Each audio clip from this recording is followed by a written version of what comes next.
कानपुर में भारतीय जन युवा मोर्चा के प्रोग्राम में शिरकत करते हुए वज़ीर आला योगी आदित्यनाथ ने अपनी हुकूमत की हुसूलियाबियों का गुणगान किया।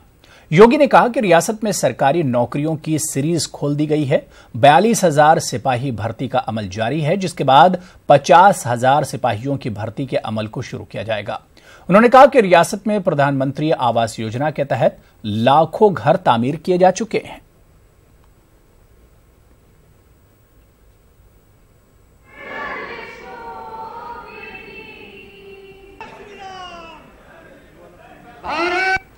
और विगत 1.5 वर्ष के अंदर हम लोगों ने उत्तर प्रदेश के अंदर जितने भी ऐसी ग्राम पंचायतें थी उनका विद्युतीकरण का कार्य तो संपन्न किया ही, लेकिन साथ ही साथ इस युवा ऊर्जा के बल पर हम लोग अब तक 75,000 से अधिक मजरों तक विद्युतीकरण का कार्य सफलतापूर्वक संपन्न करने और 56 लाख से अधिक परिवारों को विद्युत कनेक्शन उपलब्ध, निःशुल्क विद्युत कनेक्शन उपलब्ध कराने में सफल हुए हैं। प्रदेश के अंदर जब प्रधानमंत्री स्किल डेवलपमेंट की बात होती है, प्रधानमंत्री स्किल डेवलपमेंट में उत्तर प्रदेश ने लगभग 2,40,000 युवाओं को प्रशिक्षित किया और जिसने अयोध्या में परवीन तोगड़िया के प्रोग्राम को लेकर हाई अलर्ट जारी है। पाबंदी के बावजूद सैकड़ों तोगड़िया हामी अयोध्या पहुंच रहे हैं। हामियों को रोकने के लिए जगह जगह बैरिकेडिंग लगाई गई है। अयोध्या में सिक्योरिटी के सख्त बंदोबस्त किए गए हैं। इजाजत न मिलने के बावजूद तोगड़िया अवामी जलसा करने पर बज़िद हैं।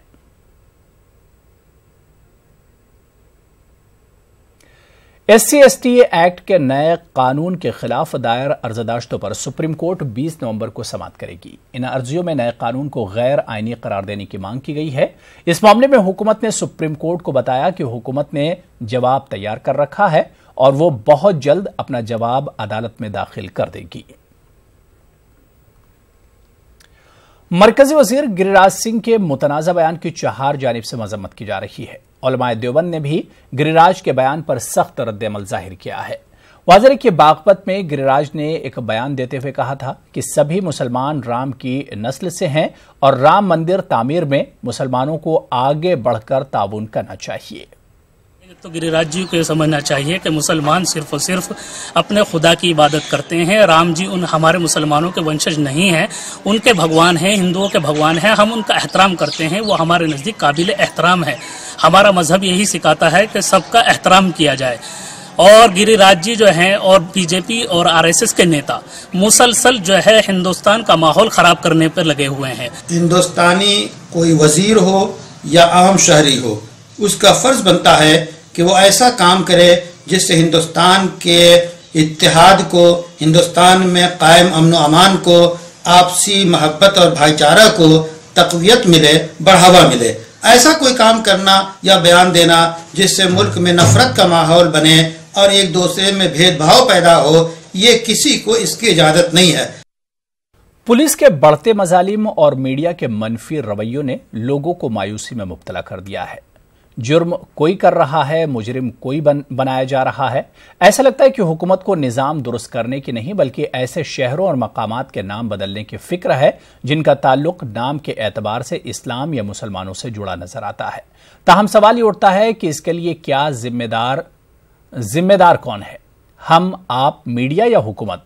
मौलाना याकूब कहते हैं कि अपनी कोताहियों से लाइल्म होना सही नहीं, कहीं ना कहीं जिम्मेदार हम खुद भी हैं, लेकिन मौजूदा हुकूमत ने आइन की धज्जियां उड़ा दी हैं।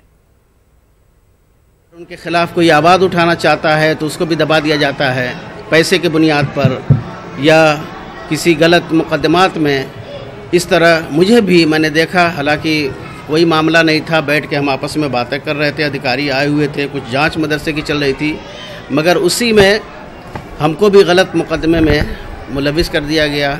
आज जो भारत की दुर्दशा हो रही है या भारतीय राजनीति की जो दुर्दशा हो रही है, इसमें कहीं ना कहीं लोकतंत्र के इस चौथे स्तंभ जिसको हम मीडिया कहते हैं उसका भी हाथ है। और हमें चाहिए और पूरे मुल्क की मीडिया को चाहिए कि बहुत ईमानदारी के साथ अपने किरदार को अगर हम निभाएंगे तो देश बहुत तरक्की करेगा। यूपी शिया वक्फ बोर्ड में उलमा को भी रुकन बनाए जाने का मुतालबा मजीद जोर पकड़ता जा रहा है। इस मुतालबे में शिया उलमा के अलावा औकाफ के तहफ़्फ़ुज़ के लिए काम करने वाली तंजीमें भी शामिल हैं। शिया औकाफ के तहफ़्फ़ुज़ के लिए अवामी तहरीक चलाने वाले सरकर्दा शिया आलिम मौलाना कल्बे जवाद ने शिया वक्फ बोर्ड में उलमा को नुमाइंदगी देने का पुरजोर मुतालबा किया है। औकाफ के मसाइल को अवाम में उठाने वाली तंजीम असर फाउंडेशन का कहना है कि शिया वक्फ बोर्ड में फैली बदउनवानियों को देखते हुए अब अरकान का भी समाजी बायकॉट होना चाहिए।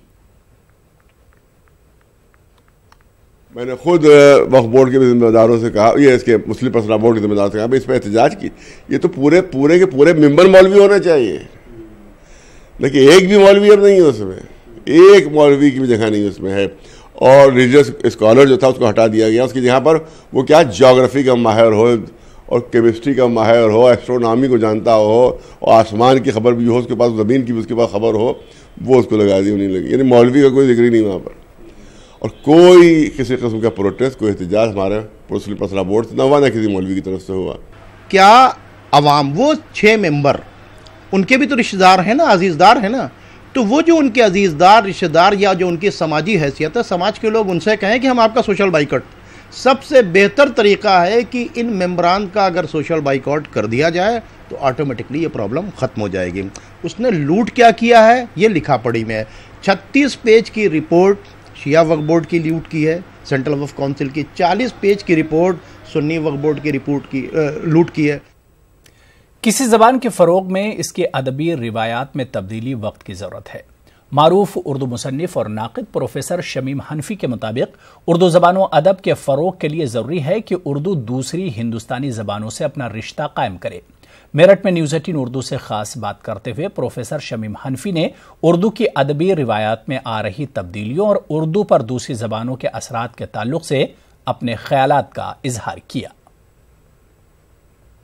और जाहिर है कि उर्दू जो है वो अपनी ज़मीन और अपना जो यहाँ के मसाइल हैं उससे, देखिए हर ज़माने के अदब को जो चीज़ अहमियत देती है वो उस ज़माने के मसाइल हैं।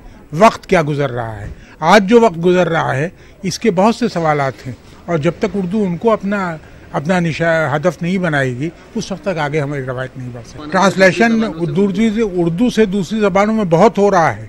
मसलन हिंदी में तकरीबन हर किताब उर्दू में छपने के बाद फ़ौरन आ जाए, तो कहने का मतलब है कि दूसरी ज़बानों में हो रहा है, लेकिन उर्दू में तर्जुमे की रफ्तार बहुत सुस्त है दूसरी ज़बानों से, वो तेज़ होनी चाहिए। अलीगढ़ मुस्लिम यूनिवर्सिटी की तलबा यूनियन ने इंतखाबात के लिए इंतखाबी प्रोग्राम का ऐलान कर दिया गया है। 3 नवंबर को सुबह 9 बजे से शाम 5 बजे तक तलबा अपने हक़ रायदही का इस्तेमाल करेंगे, जिसके बाद 7 बजे से वोटों की गिनती का अमल शुरू होगा और देर रात नताइज का ऐलान कर दिया जाएगा। यूनिवर्सिटी इंतजामिया ने इस दरमियान होने वाले इम्तिहानात को मौखर कर दिया है। चीफ इलेक्शन अफसर प्रोफेसर जहीरुद्दीन ने बताया कि 22 अक्टूबर से 3 नवंबर के दरमियान सेशन और मिड सेमेस्टर इम्तिहानात नहीं होंगे। उन्होंने कहा कि यूनियन इंतखाबात में किसी भी तरह की बदनज़मी पैदा करने और कवायद और ज़वाबित की खिलाफ वर्जी करने वालों पर सख्त कार्रवाई की जाएगी।